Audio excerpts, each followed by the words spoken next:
President Donald Trump has been moving very quickly, and he has already selected the most important members of his foreign policy and his defense team, particularly as it regards to the Middle East. It's impossible to avoid the impression, based on his selection, that Donald Trump has essentially selected a war cabinet in order to execute a war against Iran.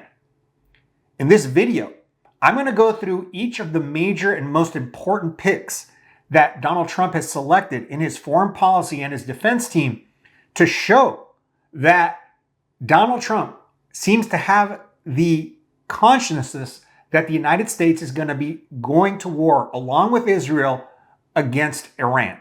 The first selection that Trump made was a very key one. It was Brian Hook. He chose him to head his transition team at the State Department.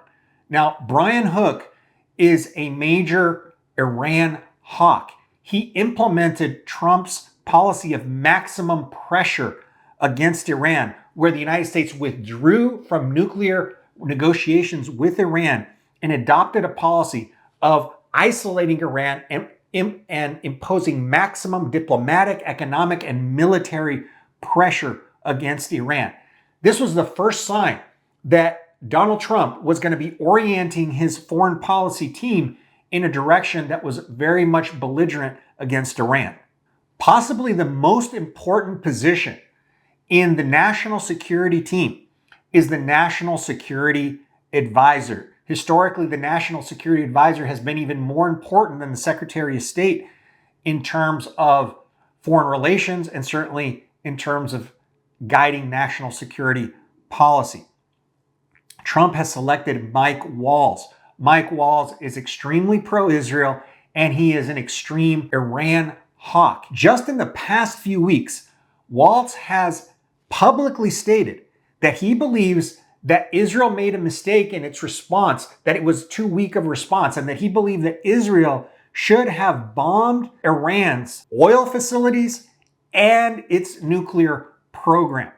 Therefore, it is clear that Trump has put in charge of his national security team a person that believes that the correct policy is to actually bomb Iran's nuclear program and to also bomb their oil facilities in order to essentially disable Iran economically and probably bring about regime change. Another interesting pick that was announced just yesterday was that Elise Stefanik has been chosen as the nominee for the United States' ambassador to the United Nations. Now, this is a very high-profile position where the ambassador to the United States, the United Nations, essentially expresses U.S. policy in front of the rest of the world. It's generally not an influential policy-making position, but it's somebody who essentially represents the United States in this body.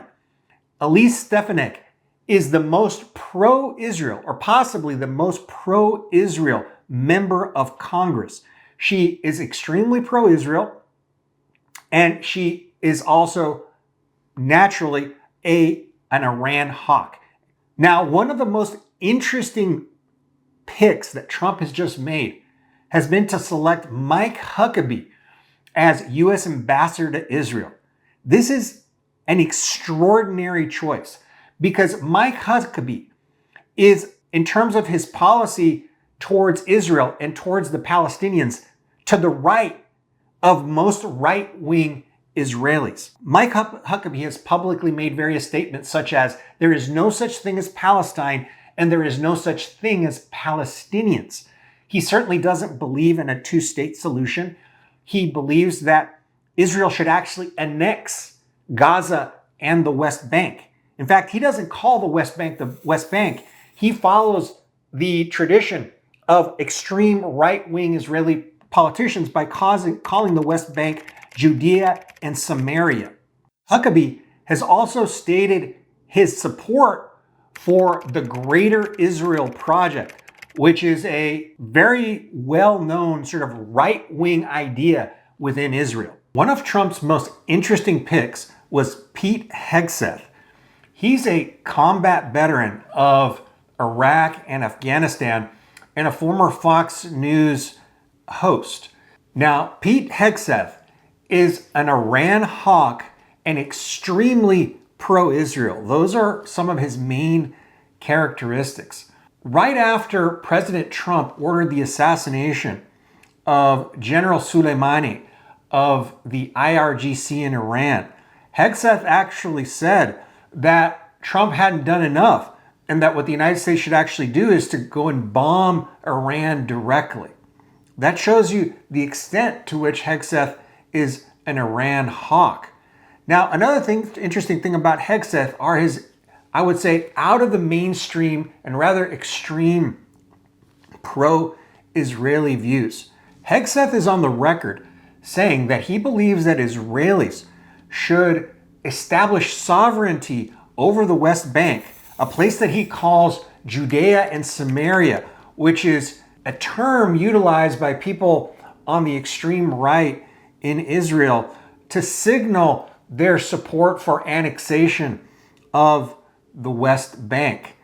In addition, Hegseth has expressed his belief that Israel should establish the third temple on the Temple Mount and on the current location of the Al-Aqsa Mosque. Again, this is a rather extreme view even within Israel. Now, Pete Hegseth has a lot of qualities, but the fact that he holds these views and the fact that Trump has picked him as his defense secretary is a very, very strong signal in terms of where Trump stands on issues regarding Iran and Israel. Now, another interesting pick was Trump's choice for Secretary of State. That's Marco Rubio, Senator of Florida. Rubio is known to be an extreme Iran hawk. Rubio has made it clear in various forums that he does not believe that it will be possible to prevent Iran from acquiring a nuclear weapon by diplomatic means. Rubio thinks that one way or another, Iran will eventually acquire a nuclear weapon, even if the policy of extreme isolation and extreme pressure is applied on Iran, such as the way Trump did during his first administration. Rubio believes that it's only through military action and through regime change that the Iranians can be prevented from acquiring a nuclear weapon, and he favors those policies. In fact, he has spoken outwardly in support of plans to bring about regime change in Iran. Now, another very interesting pick here was Trump's selection for director of CIA, John Ratcliffe. John Ratcliffe is on the record saying that Iran cannot be deterred diplomatically, that the only way to deter Iran, and these are his exact words, is to put your foot on their neck. Clearly, Ratcliffe is an Iran hawk. Now, as you look closely at Trump's selections for his national security team and his foreign policy team, it's impossible to avoid the impression that Trump has selected a war cabinet designed specifically to go to war with Iran in alliance with Israel. In fact, some of Trump's more severe critics are coming from the right, where they're saying that his cabinet picks indicate that Trump's policy isn't America first, it's Israel first.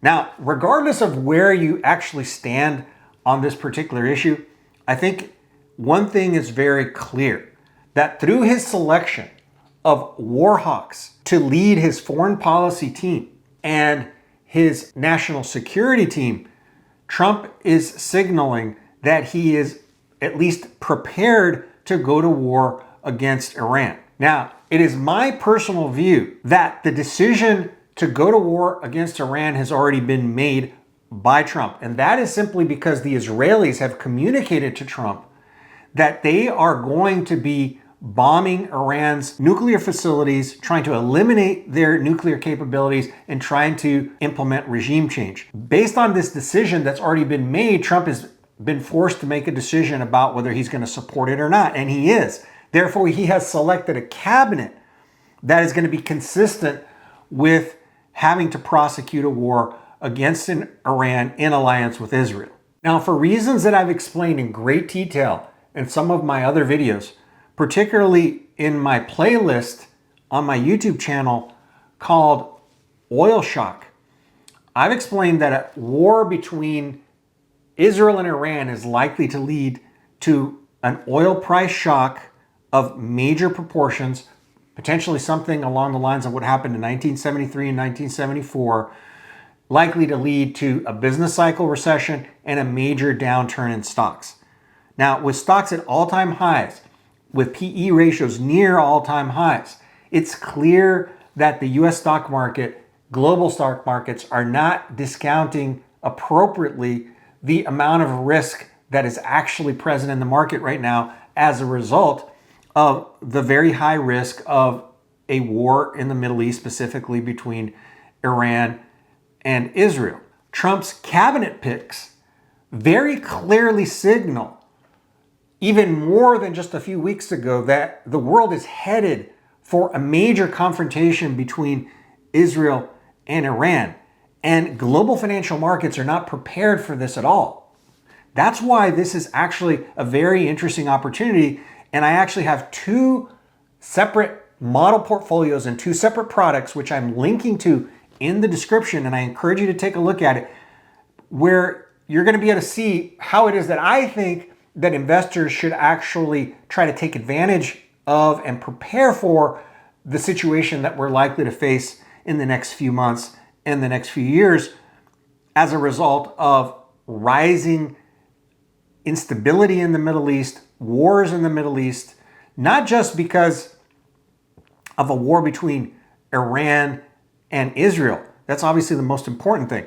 But I think that these policy picks that we've seen here shows that the United States is going to adopt an altogether different attitude regarding Israel's relationship with the Palestinians. And we see that in Israel itself, there's a huge shift in public opinion and in terms of policies about how Israelis are thinking in terms of their relations with the Palestinians. In fact, just the other day, Israel's finance minister said that he hopes and he believes that the year 2025 is going to be the year in which Israel establishes sovereignty over Judea and Samaria. A lot of people in Israel are talking about annexation of the West Bank, annexation of Gaza.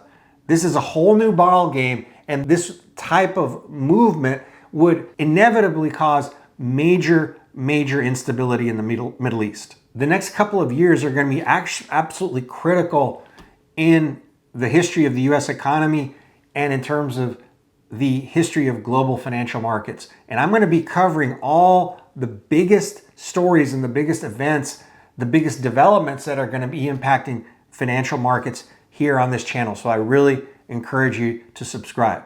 So until next time, thank you very much for watching.